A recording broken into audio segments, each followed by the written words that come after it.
আজানের জবাব দেওয়া একটা আমল, আপনারা জানেন তো।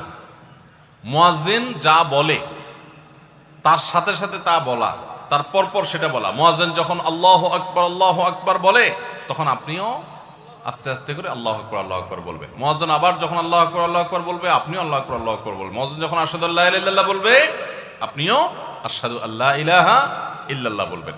মুয়াজ্জিন যখন আশহাদু আন্না মুহাম্মাদুর রাসূলুল্লাহ বলবে, আপনি কি বলবেন? আশহাদু আন্না মুহাম্মাদুর রাসূলুল্লাহই বলবেন। অনেকে সাল্লাল্লাহু আলাইহি সাল্লাম পড়ে, সাল্লাল্লাহু আলাইহি সাল্লাম পড়বেন হলো আযানের শেষে, কিন্তু আযান চলাকালীন আশহাদু আন্না মুহাম্মাদুর রাসূলুল্লাহই বলবেন।